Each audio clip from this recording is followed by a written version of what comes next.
موضوع درس فی قصۃ سیدہ مریم سورۃ مریم تفسیر ابن کثیر۔ الحمد للہ رب العالمین والصلاة والسلام علی اشرف الانبیاء و سید المرسلین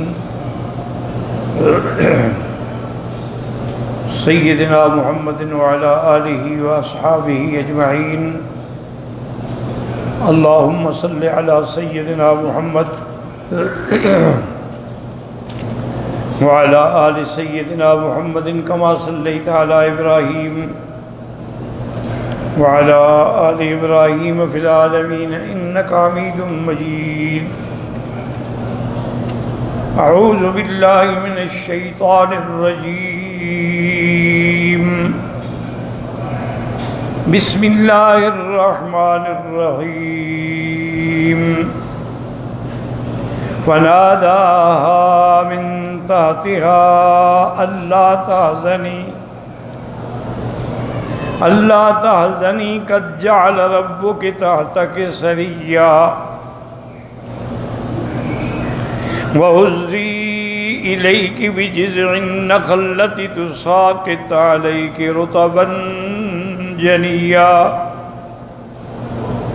فَكُلِي وَاشْرَبِي وَقَرِّي عَيْنًا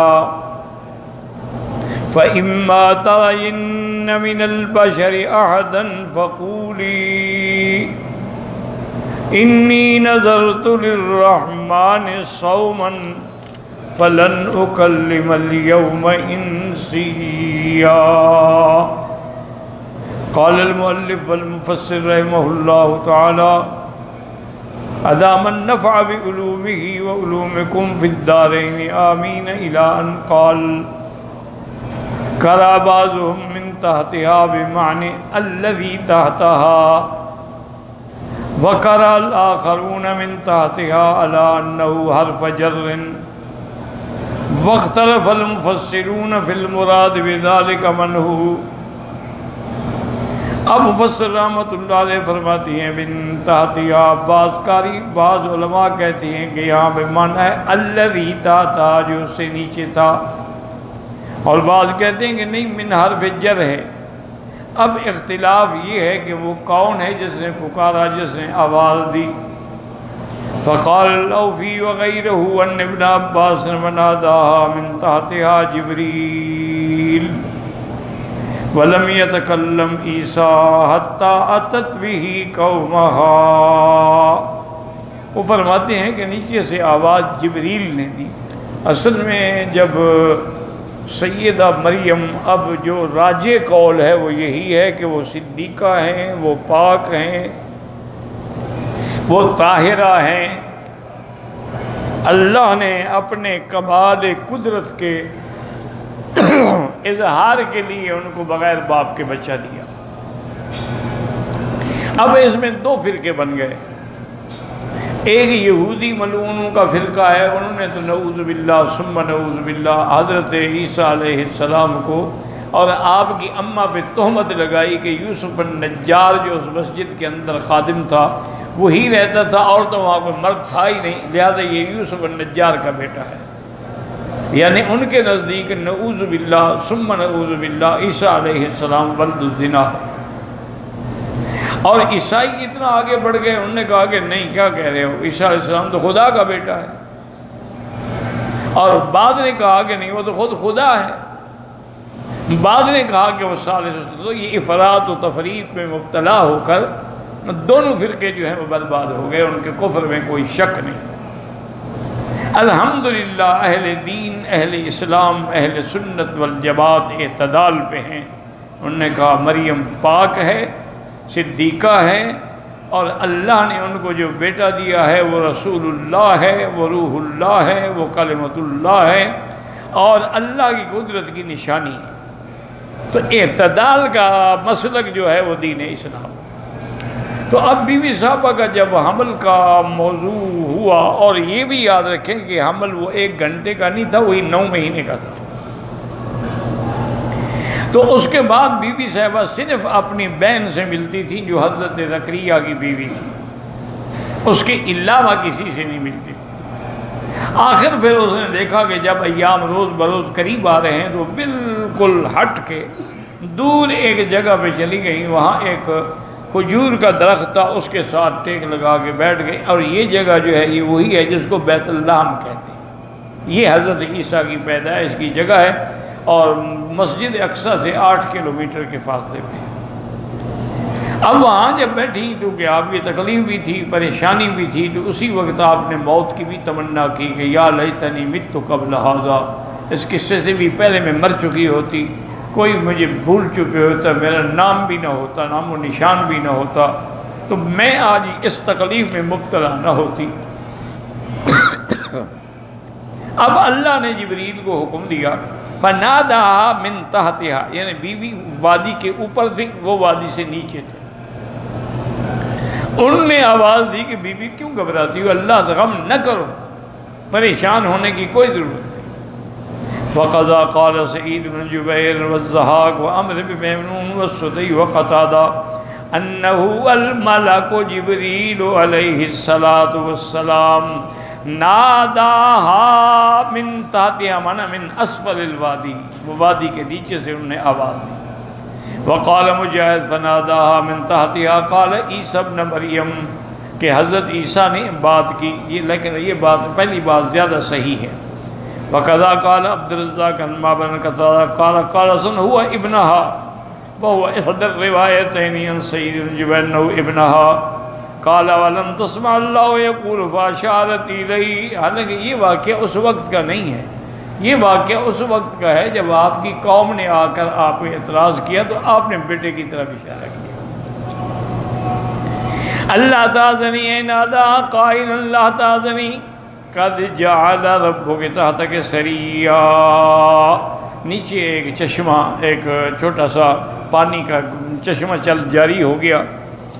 قال سفیان الثوری و شعبہ نبی اسحاق البراء بن عازب قد جعل ربک تحتک سریا قال الجدول، جدول کہتے ہیں چھوٹے سا نالا۔ وقضا قال علی بن ابی طلحہ عن عباس السری النہر، چھوٹی سی نہر، وہی قال امن میمون نہر تشرب منہ، نہر جاری ہوئی جیسے لوگ پانی پیتے۔ وقال مجاہد والنہر بسریانی، یہ سریانی لغت میں بھی سری نہر کو کہتے ہیں۔ وقال سعید بن جبیر السری والنہر الصغیر بالنبتیت، نبتی زبان میں بھی چھوٹی نہر کو کہتے ہیں۔ وقال ذاک والنہر الصغیر بسریانیت، وقال ابراہیم النخعی والنہر الصغیر، وقال قتادہ هو الجدول بلغت اہل الحجاز، وقال وهب بن بین السری وربیع لماء، وقال سدی وهو النہر، واختار هذا القول، اصل قول یہی ہے کہ اللہ تعالیٰ نے اپنی قدرت کا کرشمہ دکھانے کے لیے اور بی بی کو اطمینان کے لیے وہاں نیچے ایک چشمہ جاری کر دیا پانی کا۔ وقد ورد فی ذلک حدیث مرفوع وقال الطبرانی حدثنا ابو شعیب الحرانی قال حدثنا یحییٰ بن عبد اللہ البابلی قال حدثنا ایوب بن نہیک سمعت اکرمۃ مولا ابن عباس سمعت ابن عمر یقول سمعت رسول اللہ یقول ان السری الذی قال اللہ لمریم قد جعل ربک تحتک سریا نہر اخرجہ اللہ لتشرب منہ۔ ایک روایت میں یہ بھی ہے، لیکن یہ حدیث جو ہے غریب ہے۔ وهذا حدیث غریب جدا من هذا الوجہ، وأيوب هيكن هذا هو الجبلی قال في ابو عاطم الرازي ضعيف، وقال ابو زرعة منكر الحديث، وقال ابن الفتح الأزدي وتروك الحديث، وقال آخر مراد بالسري عيسى عليه السلام، وبه قال حسن الربيع بن أنس ومحمد بن جعفر وهو إحدى الروايتين، وقول عبد الرحمن بن زيد أسلم القول الأول أظهر۔ دوسرا قول بھی مانا جا سکتا ہے، لیکن پہلی قول جو ہے وہی صحیح ہے کہ نیچے نہر چشمہ جاری ہوا۔ وَلِهَذَا قَالَ بعد پانی کے انتظام کے بعد اب کھانے کا بھی تو چاہیے نا، تو فرمایا وَحُزِّي إِلَيْكِ بِجِذِعِ النَّخْلَةِ، اے وَخُذِي إِلَيْكِ بِجِذِعِ النَّخْلَةِ، یعنی آپ گوشہ پکڑیں کھجور کا، اس کو ہلائیں۔ قیل کانت یابسن، وہ خشک تھی۔ قال وقیل مثمرۃ، نہیں اس پہ پھل تھا۔ قال مجاہد کانت اجوتن، وہ کھجور جو ہے اجوا تھی۔ وقال سوری نبی داؤد فعل اعما کان صرفانہ، صرفانہ نام تھا کھجور کا۔ والظاہر انہا کان شجرۃ لیکن لم تکن فی ابان ثمرها، صحیح بات یہ ہے کہ بس کھجور کا ایک درخت تھا لیکن ابھی تو موسم بھی نہیں تھی پھل کی۔ قال وَرَبِّنَ وَلَا هَذَا امْتَنَّا عَلَيْهَا بِذَلِكَ مَنْ جَعَلَ عِنْدَهَا طَعَامًا وَشَرَابًا، اللہ نے احسان فرمایا کہ آپ کے لیے کھانے کا بھی اور پینے کا بھی انتظام کر دیا، اور یہ بھی تسلی دی کہ اگر اللہ ایک سوکھی ہوئی کھجور کو تازہ کر سکتے ہیں اور نیچے چشمہ جاری کر سکتے ہیں تو تمہیں بغیر باپ کے بیٹا کیوں نہیں دے سکتے؟ تو اس میں ان کی تسلی بھی تھی اور کھانے پینے کا انتظام بھی تھا۔ تو ساکت علیک رطبا جنیا، جب آپ اس کو ہلائیں گی تو آپ پر تازہ کھجوریں اتریں گی۔ فکلی واشربی وقرری عینا، تو آپ کھجوریں کھائیں، چشمے کا پانی پئیں اور اپنے آنکھوں کو ٹھنڈا کریں۔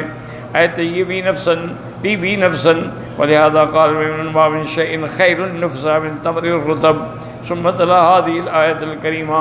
عمرو بن میمون فرماتے تھے کہ جو عورت حالت نفاس میں ہو، بچہ جننے کے قریب یا بعد میں ہے، اس کے لیے سب سے اچھی غذا جو ہے وہ تازہ کھجور ہے۔ اس سے اچھی غذا اگر اور ہوتی تو اللہ وہ بھی مریم کو دے دیتے۔ تو اس سے انہوں نے استدلال پکڑا ہے کہ عورت کے لیے کھجور جو ہے یہ سب سے، اور ویسے بھی خدا کی شان ہے کہ اللہ نے کھجور کے اندر بڑے بڑے وٹامنز رکھے ہیں جو ہر کسی کو مفید ہیں، لیکن عورت کے لیے بہت زیادہ مفید ہے۔ وقال ابن ابی حاتم حدثنا علی بن حسین قال حدثنا شیبان قال حدثنا مسعود بن سعید التمیمی حدثنا عبد الرحمن بن عبد الله الأوزاعي عن روایہ بن علی بن ابی طالب رضی اللہ تعالی عنہ قال قال اکرموا امتکم النخلہ، تو حضرت علی فرماتے تھے کہ کھجور کا درخت جو ہے یہ تمہاری خالہ ہے، اس کا خیال کیا کرو، اس کا احترام کیا کرو۔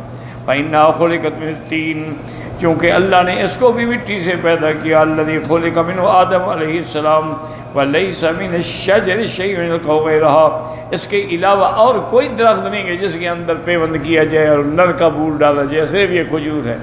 باقی دنیا کا کوئی ایسا درخت نہیں ہے، جیسے عورت مادہ ہے اس کے لیے بیج ضروری ہے، کھجور کے لیے بھی اللہ تبارک و تعالیٰ کی شان ہے کہ نر کا بول ضروری ہے، اگر وہ نہ ڈالا جائے تو اس کو بھی باقاعدہ پھل نہیں لگتا ہے، خدا کی شان۔ ویسے بھی علماء نے بڑی تحقیق کی ہے، یاد رکھیں، انہوں نے کہا کہ کھجور جو ہے نا یہ انسان سے مشابہ ہے۔ کیا معنی؟ انسان کا ہاتھ کٹ جائے زندہ رہ سکتا ہے، ٹانگ کٹ جائے زندہ رہ سکتا ہے، لیکن گردن کٹ جائے پھر زندہ نہیں رہ سکتا۔ کھجور کی بھی ادھر ادھر شاخیں کاٹ دو کھڑی رہے گی، لیکن اوپر سے اگر کاٹ دو تو مر جائے گی، تو اس کی بھی گردن کٹے تو مر جاتی ہے۔ دوسرا، ہر جانور جھک کے پانی پیتا ہے، صرف انسان ہے جو اوپر سے پانی پیتا ہے۔ اسی طرح کھجور ہے، ہر درخت زمین سے پانی لیتا ہے، کھجور آسمان کے پانی پہ زندہ رہتی ہے۔ تو اس لیے انہوں نے کہا اس کو انسان سے بڑی مشابہت ہے، اس لیے انسان کے لیے سب سے بڑی اور اچھی سے اچھی غذا ہے۔ اور خاص طور پہ کھجور اجوا ہے، برنی ہے، سرفانہ ہے، یہ تو بڑی اللہ کی نعمتیں ہیں۔ حتیٰ کہ صحیح حدیث میں ہے کہ جو آدمی 7 دانے صبح اجوا کھجور کے کھائے اس پہ اس دن زہر بھی اثر نہیں کرے گی اور جادو بھی اثر نہیں کرے گی۔ اور ابتدائی دور میں حضور پاک کا اور صحابہ کے تو غذا ہی صرف کھجور تھی، الاسودان یعنی التمر والماء، کھجور کھائی پانی پی لیا، بس یہی غذا تھی، یہی روٹی تھی۔ یہ تو اب ہمارا ہے نا کہ 10 کھانے ہوں اور 2 کلو 4 آدمی کھا جائے، تو اس وقت تو یہ عالم نہیں تھا، اسی لیے وہ لوگ صحت مند تھے، نہ ان کو الحمدللہ کبھی اٹیک ہوا، نہ ان کو کبھی دل کا دورہ پڑا، نہ ان کو کبھی کینسر بنا۔ یہ جو تم نے مرکبات بنا کے کھانے شروع کیے ہیں ساری اسی کی مہربانی ہے کہ اس میں مرچیں ہیں اور مسالے ہیں اور نمک ہے اور پتہ نہیں کیا کیا بلائیں ہیں، اس کا نتیجہ یہ ہے کہ آج انسان بیماریوں کا گھر بن چکا ہے۔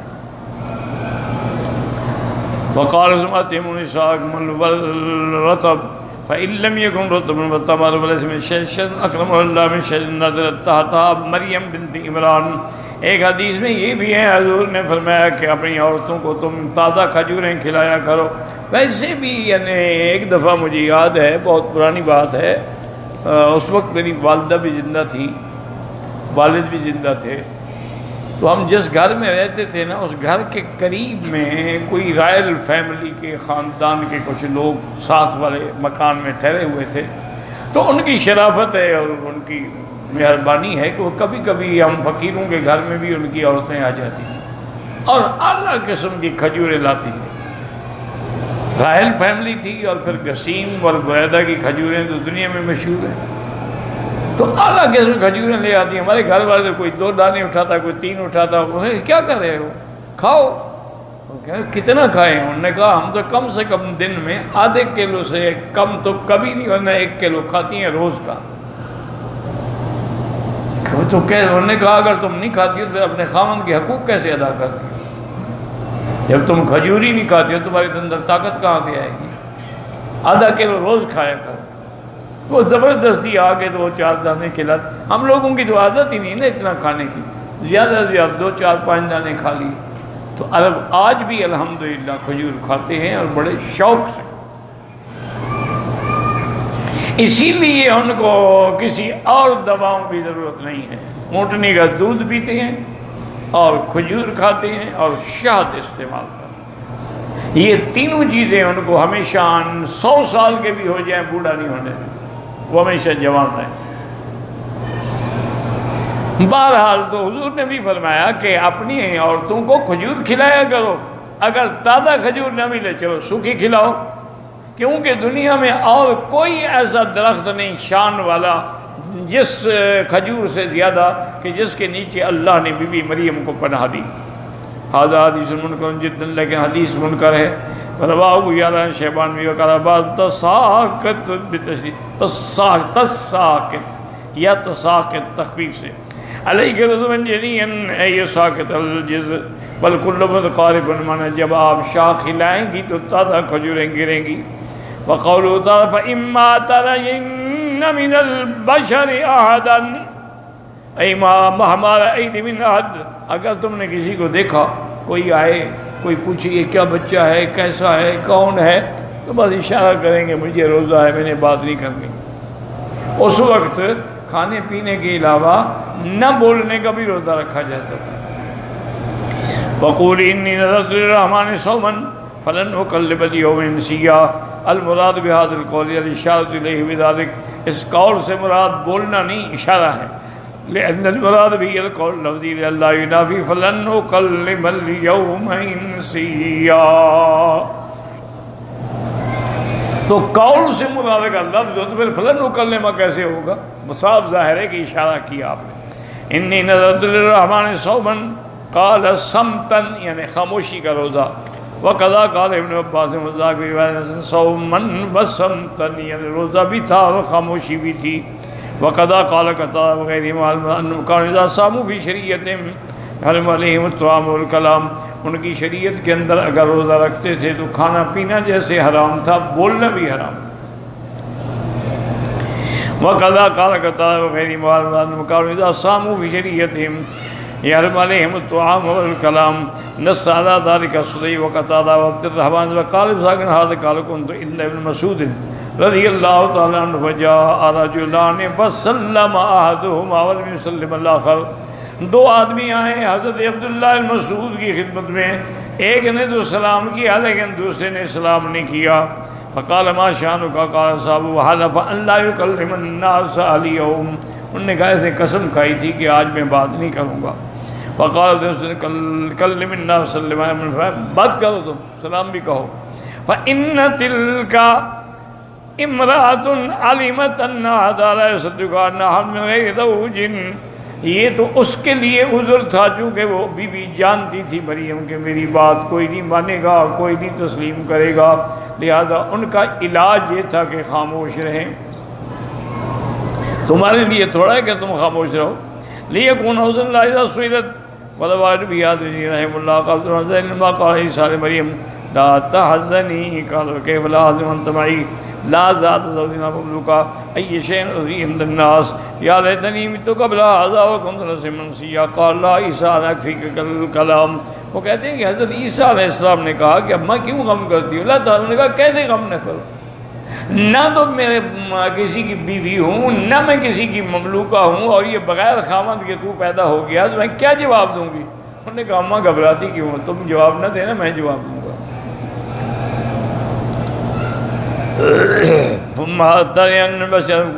الرحمن صوما فلن اکلم اليوم انسیا۔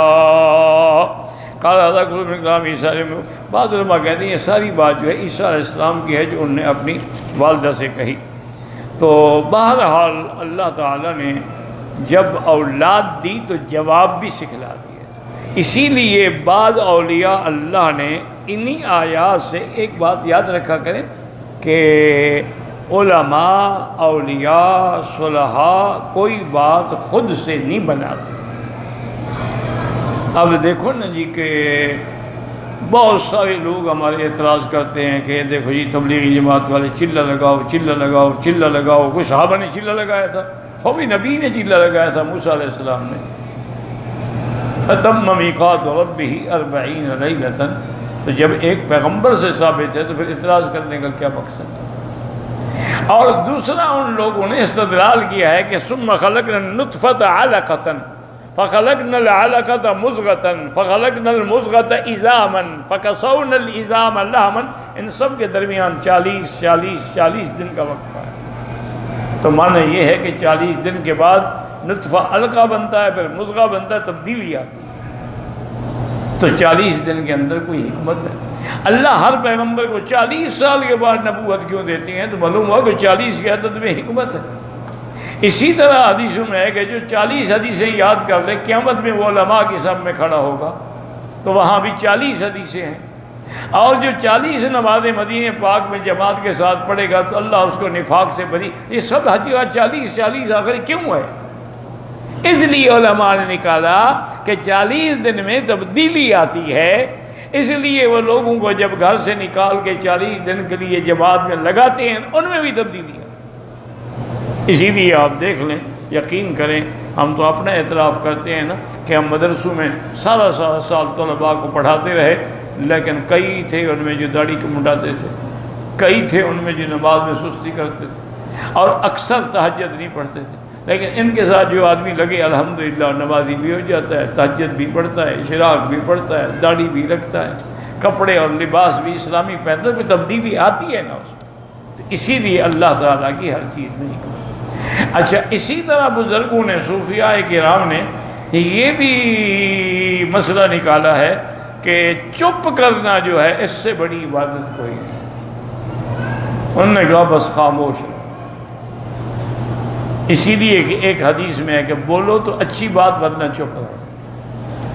وہ کہتے ہیں جب انسان خاموش رہتا ہے نا تو وہ بھی 1000 گناہوں سے بچ جاتا ہے۔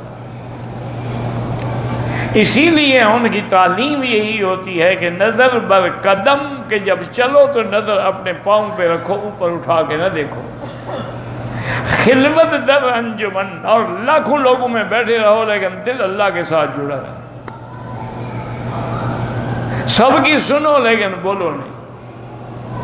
تو جتنا اپنی زبان کی حفاظت کرو گے، اسی لیے ایک صحیح حدیث میں ہے، حضور نے فرمایا من یضمن لی ما بین لحییہا و ما بین فخذیہا، جو آدمی مجھے 2 ہونٹوں کے درمیان میں اور 2 ٹانگوں کے درمیان میں جو فرج ہے اور زبان ہے، اس کی ضمانت دے دے کہ میں غلط استعمال نہیں کروں گا، انا اضمن لہ الجنہ، اس کی جنت کا میں ذمہ دار۔